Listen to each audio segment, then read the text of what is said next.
if you click on this video and you don't know how the hell you find yourself here and who am I?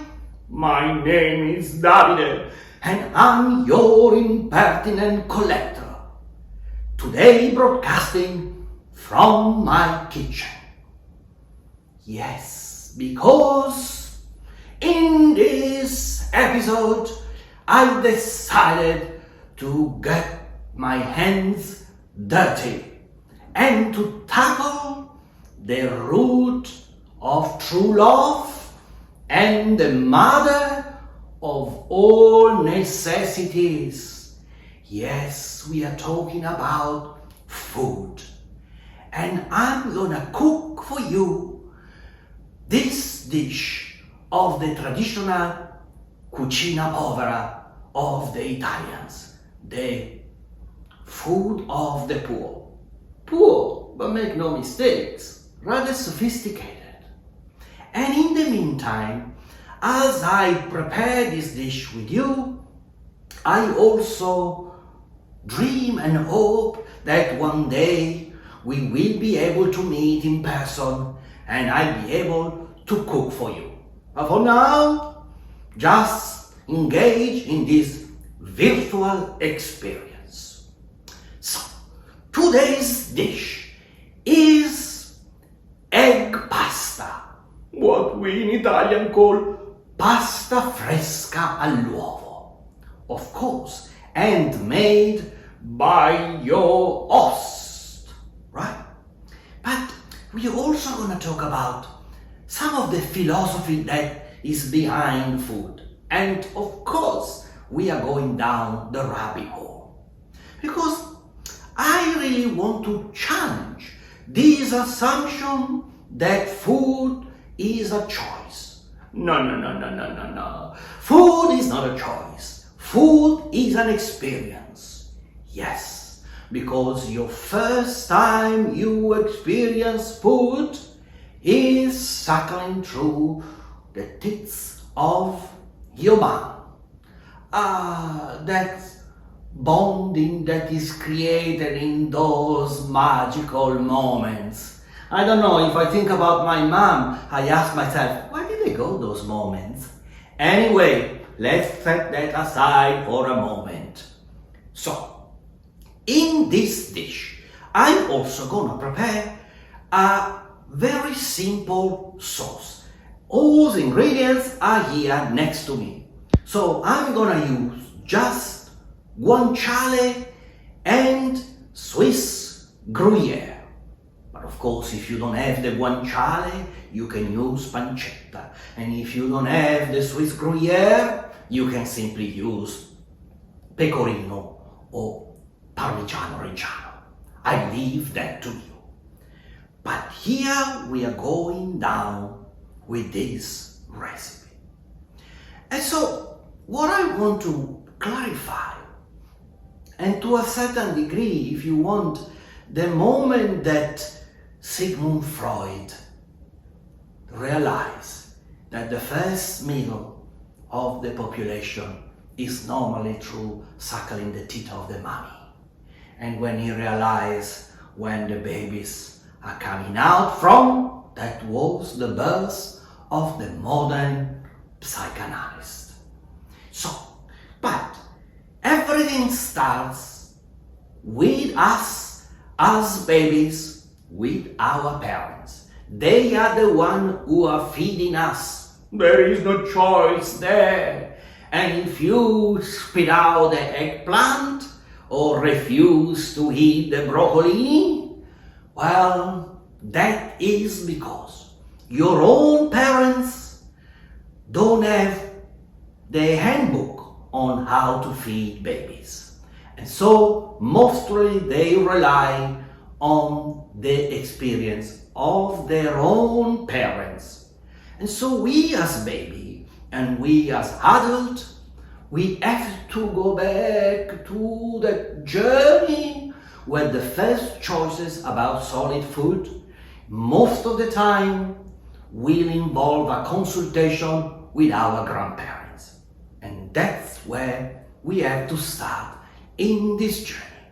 And so, as I prepare my pasta fresca, today we're gonna talk about my dad. But let's get started with this.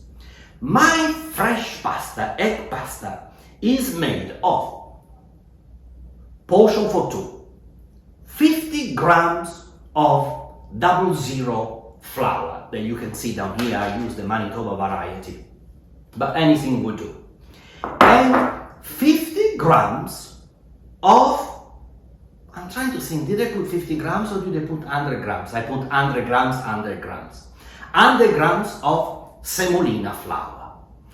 Semolina will give a little bit of a curd texture to the pasta itself. It will enable the pasta to capture the sauce, and it would also give a little bit of extra strength to the pasta that will allow it to cook a little bit longer without disintegrating into the boiling water. So, in my bowl, I sift my 100 grams of white flour and I sift my 100 grams of semolina. Here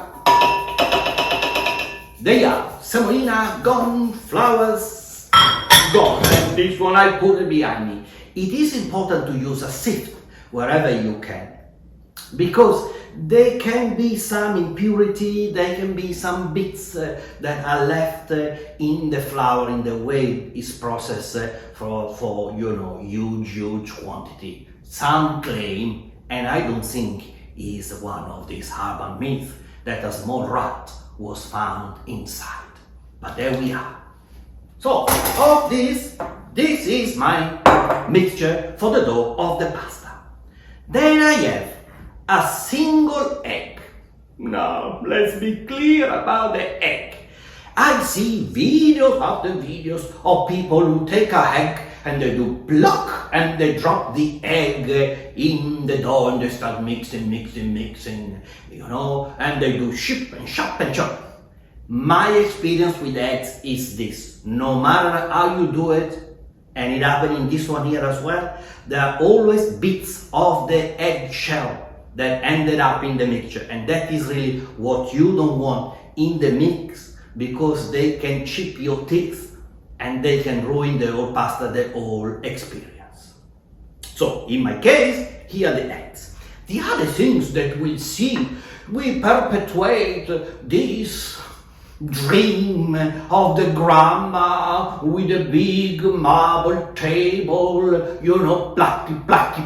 Listen guys, this is not a restaurant. This is me cooking for myself and maybe a friend, but let's say for myself. And so, here it comes. Here I drop my egg inside. Egg in. Then what do we have? We have a little bit of extra virgin olive oil that gives the extra richness to the pasta when the dough is resting. Not too much because it's not coming out. There we are.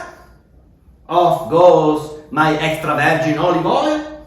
I put it behind me, and then with a spatula, without dirty my delicate hand, I will start making the mixture. On the side, I have probably 20 milligrams of filtered water. Now, it goes without saying that the better the ingredients, the better the pasta, the better the food you cook. That's where, as an adult, you have a choice. And as you cook, especially if you go down the path of cucina povera, the simple things of the poor Italian peasant with 3,000 years of history, you can really afford to go few notches up in terms of the quality of the ingredients without breaking the bank. But for now, I start using my spatula, I start breaking the egg yolk, and I start mixing my dough. And here it comes, the dough. When I can see, like I can already see, that the dough is a little bit on the dry side, I start adding a little bit of water until the dough magically comes together. And it's only then that I will put my hand inside. I will make sure that all the flour is collected. I will put a little bit of flour on the board here and I will start massaging the dough. Until then, it's all done here.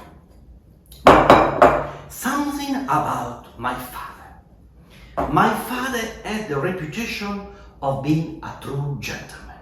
Was a man of exquisite manners, where the exquisiteness means that he could be extremely elegant without ever going over the top. And a lot of people always complimented my father and complimented my mother about my father. He also has the most beautiful and refined hands and hair.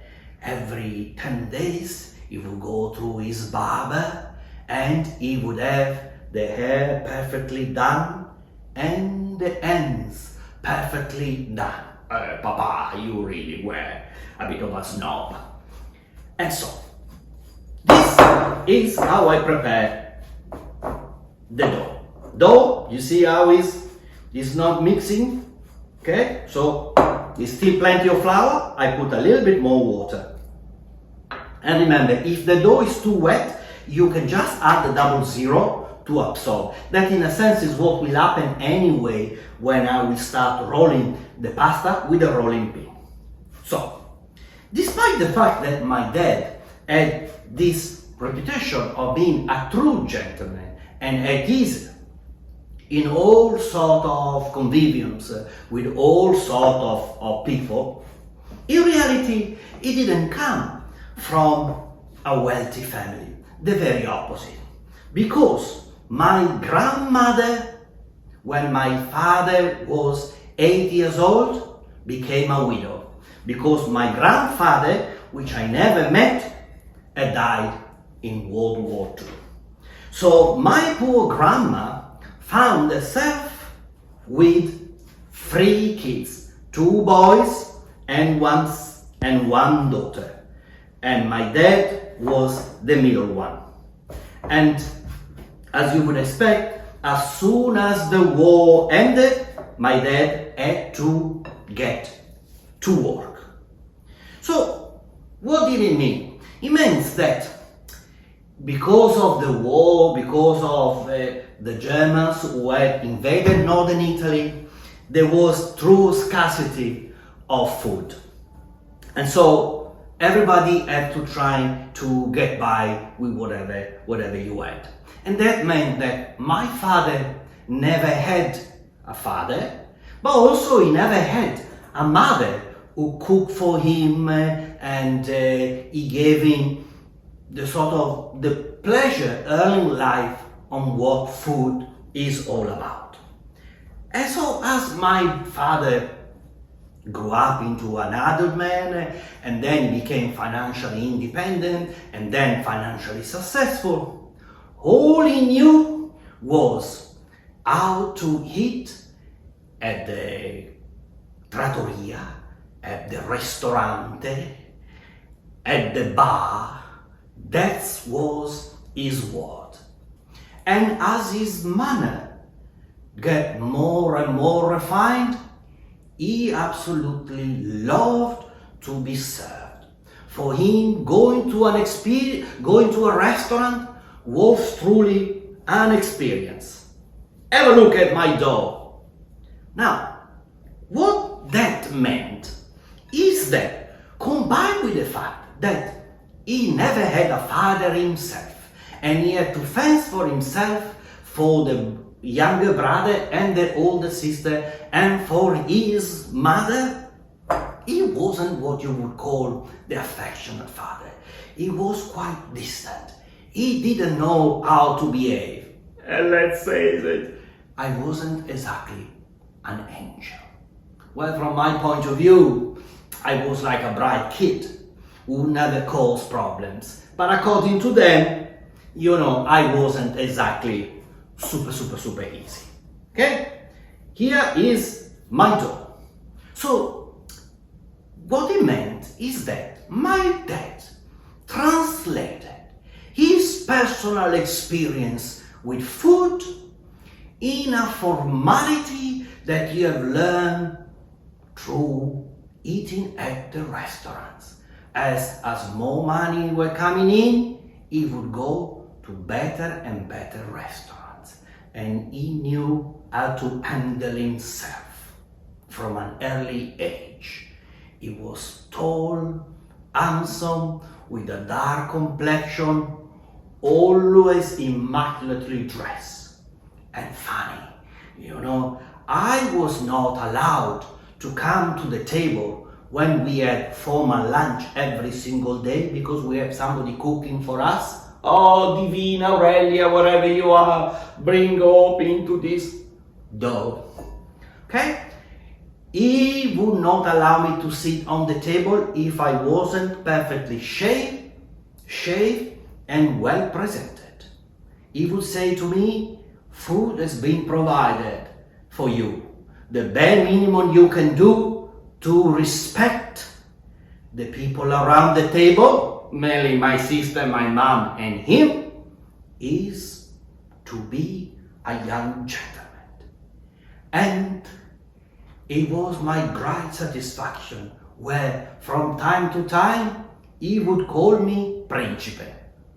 And that was an absolute rarity and something that I treasure to these days, because most of the time he would call me Coglione. And in Italian means idiot, many times. Coglione, what are you doing? Coglione, don't do this. That was my father. A formality. And I always thought that he had a preference for my sister, but my sister also felt the formality of my father. If I had to ask something to my father, mostly about money, when I was a kid, 10, 12, 15 years old, he would say, this is not the time.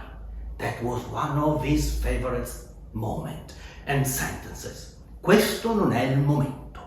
And I would have to book him for 1 hour, maybe after the coffee or after he had read the news in the evening. Oh, Papa, can't we talk now? I'm ready to talk. No, questo non è il momento. This is not the time. But this is the time where I can take my dough outside the bowl, I can put it on the floor here, and I can start working the dough. A little bit. As you can see, I really don't need to add any extra flour. It's a bit gluey on the inside, but at the same time, I would say it's pretty good. Now, I want to draw your attention on this aspect because I see that in a lot of videos. Something that I find tedious is when I see people cooking and they have rings, they have bracelets, they have jewelry. Please, I don't want any of that touching the food that you will serve me. But here is the dough, and this is where we are gonna take a little break. Why?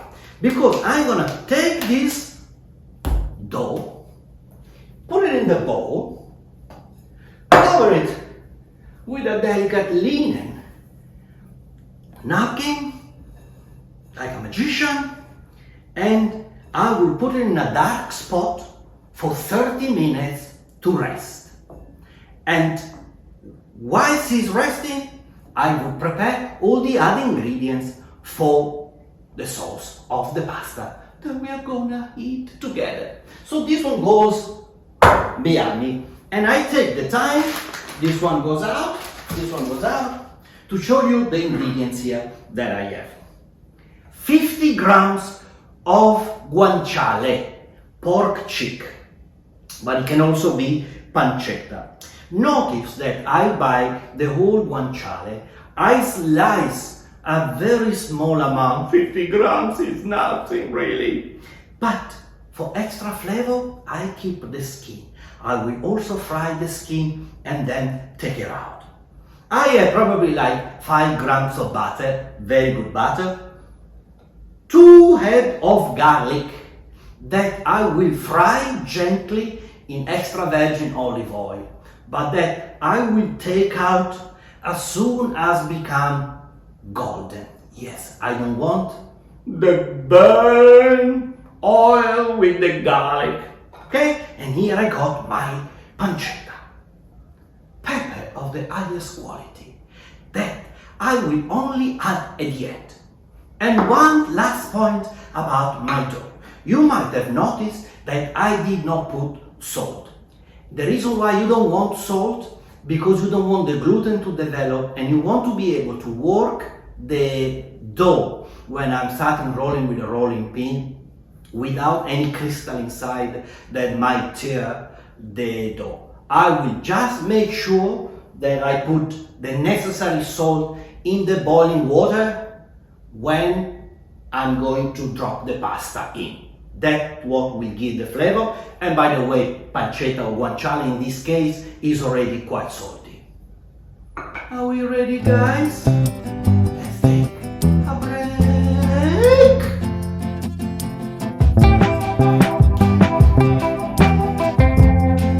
Have you missed me?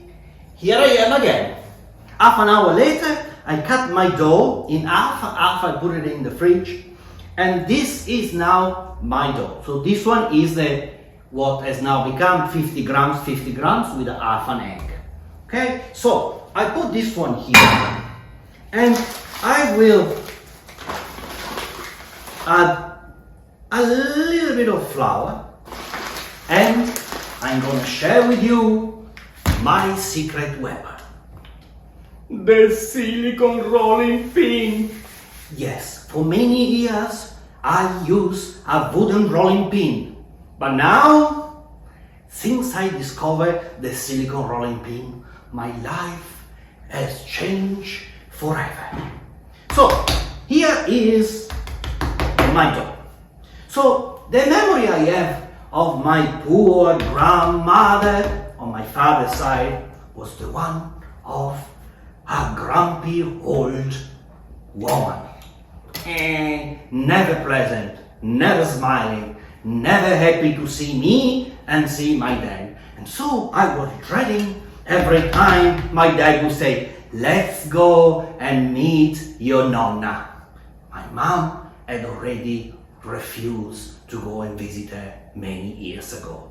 The two women couldn't stand each other. I don't know, I can see the point of both women if you ask me. Okay, this is my dough. I massage it. Look how smooth, look how beautiful. I want to make sure that it's not over flour.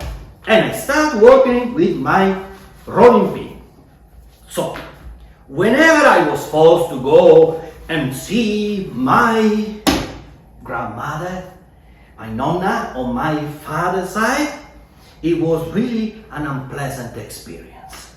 And that was culminating in, after a couple of hours, she would say to me, "Do you want something?" And I would say like, no, thank you, Nonna, I'm fine. Now, let me give you something. And we would go to this kitchen, that it was the most desolate kitchen. Think Northern Italy, December 1944. The Germans have invaded. The Americans are pushing up. The English are bombing you.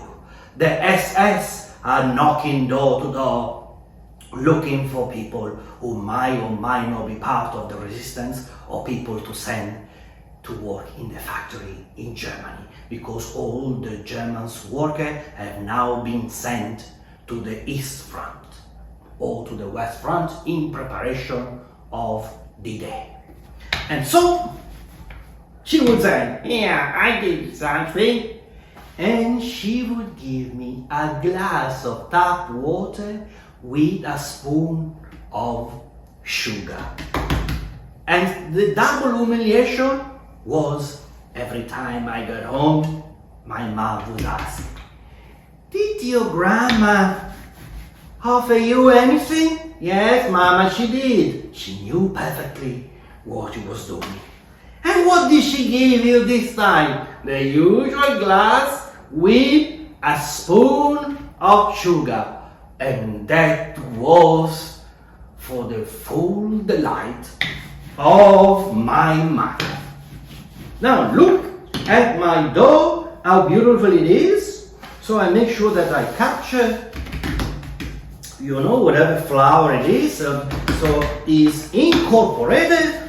I water it, and as you can see, I'm doing tagliatelle, but I'm doing it in a way where it's done for me, so it doesn't have to be perfect. And also with this type of pasta, I have also discovered, because there is the semolina, I don't need to make it too thin and I don't need to make it too perfect. In this case here, I have to say, I was lucky enough to be able to maintain a sort of rectangular or squarish sort of shape.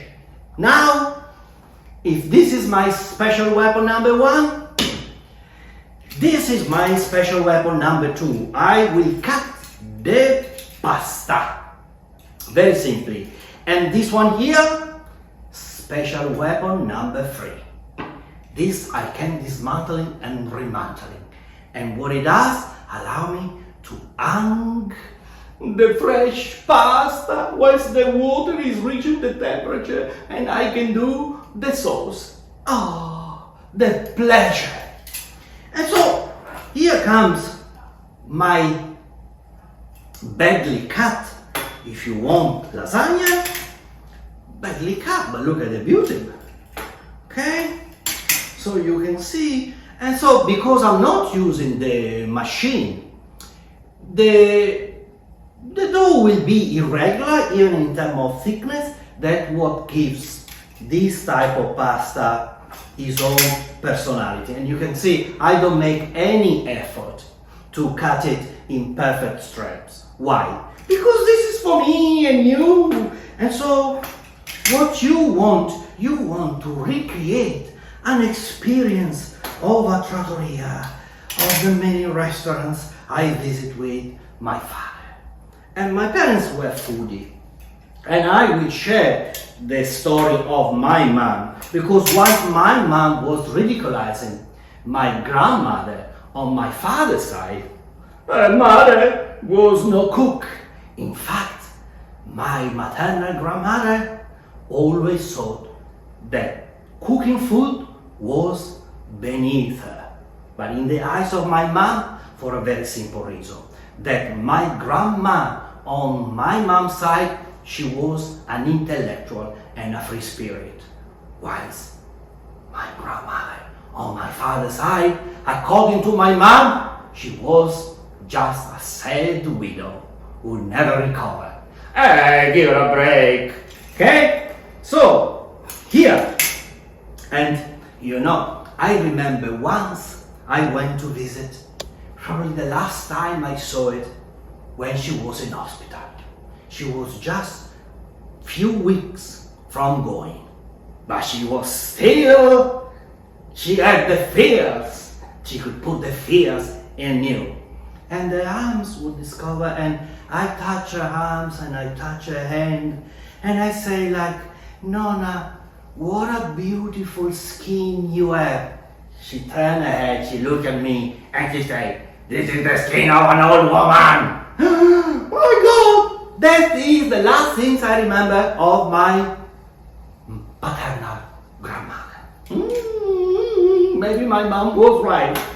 But in the meantime, what do we have here? Well, we have the pasta that is hanging on these beautiful instruments that is really costing nothing, and that if I was a carpenter is the first things I would build for myself these days. I brought it to me when I went to China, and I got the ingredients and I cooked the pasta.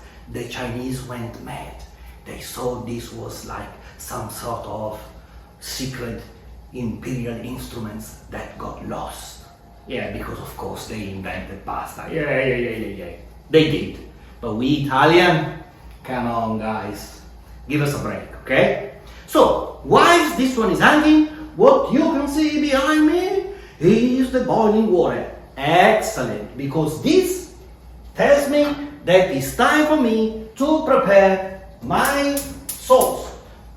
So, see if the fire stays on. So, what do? I take the olive oil and I put a little bit of olive oil. Not too much, because remember, I have the fat of the guanciale, and then I have the fat of the little bit of the butter, and then I have the fat of the Gruyere that I will grated on top of it. My pasta is boiling, this one goes on, and let's get on the stove, guys.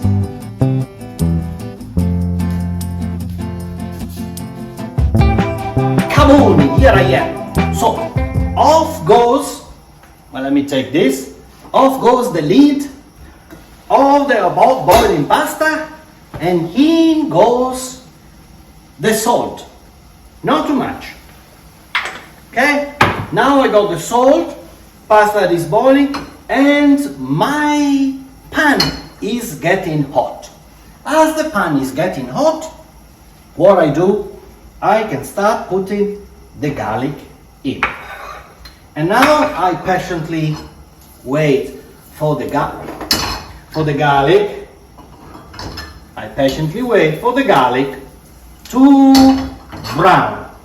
Notice that this now is all about timing. We need to get the timing right. So, as the garlic is just boiling, now I start putting the skin of my guanciale. And here it goes. And I started gently frying the garlic with the skin. And this one in the meantime is boiling, and roughly with this type of pasta I got something like 5 minutes to cook it. And so I step back, I bring my beautiful instruments that the Chinese were like, where did you get this? My God, I should have this one made of ivory, just for them. And I start dropping the pasta that has been resting for a little while. Okay, so I know 5 minutes, and I keep an eye on the time. So all the pasta is now in.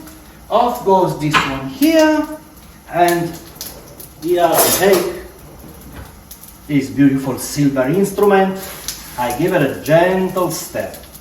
In the meantime, as you can see, the pan is getting hot, and I want to show you the color of the garlic. Can you see the color?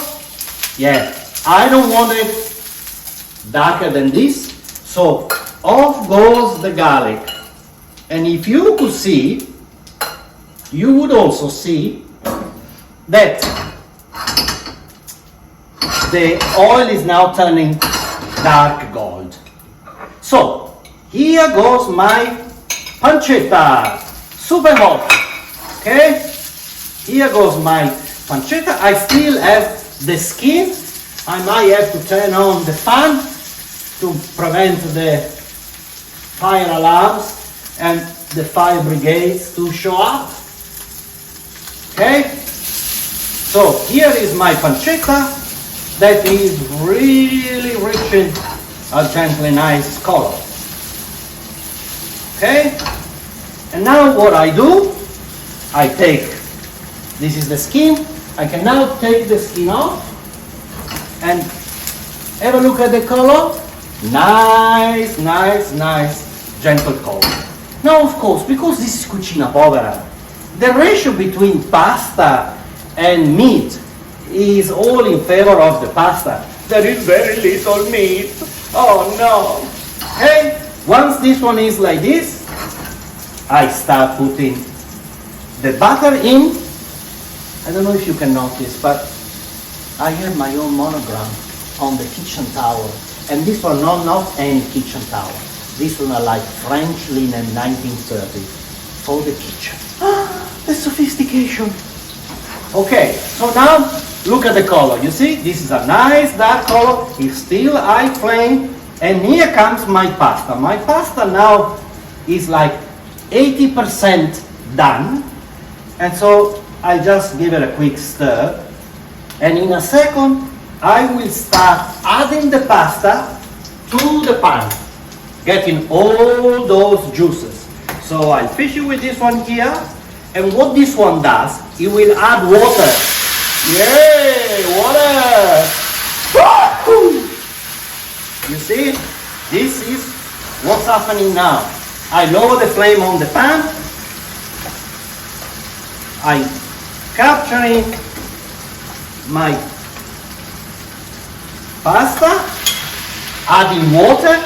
This is what in restaurant you will have as the emulsione, is the emulsion that is creating the perfect cooking for your pasta, right? So I put this, I put this, I put this. Now all my pasta is in. I turn the hot water and I give my pasta a dribble up. Trying not to lose everything on camera. It's only now that I turn off the heat over my pan and I start going generously with the pepper, top quality pepper, okay? So now the pasta is still, the pan is still hot. So I'm sort of toasting a little bit of the pepper, okay? But not too much. I don't want to toast too much of the pepper. And now, this is my French Gruyere. Always buy quality ingredients. This one is a semi-hard type of cheese. Wonderful. I use this one to do souffle. Maybe one day I'll do souffle for you guys. You will laugh at me when they collapse. So, here goes my Gruyere. This is 50 grams of Gruyere. 50 grams of Gruyere, 50 grams of guanciale or pancetta.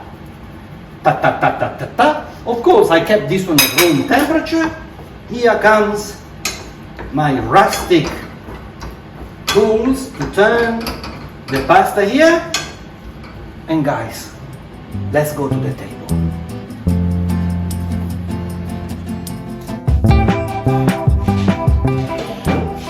And here we are back at the table with my freshly made, I could say, tagliatelle, fresh pasta, egg pasta, pasta fresca all'uovo. But this is also the ritual that my father would put all of us under. My mom, my sister, and myself. He wouldn't mind to sit first at the table when the food was served, but he wouldn't wait too long, and everybody had to be sitting on the table within 1 minute of him. And my mom would scream, "Your dad is sitting on the table!" And me and my sister will have to rush. I'll have to sit down, make sure that I was wearing a fresh shirt, not like today that I use this one here for cooking. Then you will have to get your napkins properly done, and you could do it in a particular way. Like in this case, you could do it like this, so as you eat, you don't splat on yourself. My dad would talk, my parents would talk about business, they would talk about politics, they would talk about money, they would talk about schools with me and my sister, very briefly, because the news were never exciting for them. But my dad was always checking on my sister and myself to make sure that we were proper. My dad always wanted a tablecloth, like in this case, a tablecloth, all hand stitched. 19th century. we had all these wonderful tablecloths that my mom would bring in for the business, and we would use them. They have to be immaculate, and they have to be, together with the napkins, perfectly ironed. I did iron this one for this video. I didn't do a good job. Hopefully you will forgive me. Of course, no matter how boring the conversation, you couldn't do this, you couldn't do this, you couldn't do this. My dad was watching. And it's true that when he came to visit me to London, a few years after I came, he came many times, but one day he saw me eating and he says like, you are becoming like a barbarian. He noticed that I was no longer eating with perfect manners. And of course, we had triple glass, sparkling, white wine, or red wine, and water. We would have silver cutlery all the time, every single day, and Monday to Saturday, and we had Aurelia eating in the kitchen, preparing and serving. So Aurelia would serve us, but me and my sister would have to clean the table, bring everything to the kitchen, because Aurelia might have been serving us, but she was never treated as a servant. Even if I think about it, Aurelia was eating the same food with normal cutlery in the kitchen. And so, here it is, and I just want to finish this anecdote, with this anecdote about my father. When we had the summer house, which we still have, on the border with the south of France, we would spend 3 months there, me and my sister. My mom would then sell us to some of her friends who in exchange of free holidays could look after me and my sister. And let me tell you, my sister was 3 years older. She was more of a troublemaker than me. I was happy to watch TV or play video games, had no interest in the real world. I still had very limited interest. But my father would come in August for 2 weeks, and that everything has to be restored to the proper way that we have in the main house. And one of the things that was forbidden, not even if outside there was 40 degrees and we had no air conditioning, you could not come to the table barefoot. You could not come to the table wearing sandals or flip-flops. You will have to wear closed shoes. And so, this is to you, caro Papa, who incidentally moved to a better kitchen 5 years ago.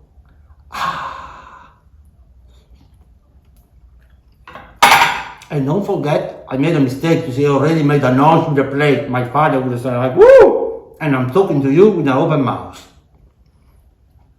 In Italian, this one we call it the ciccioli. To my dad, and to you. Ciao, caro Papa, wherever you are.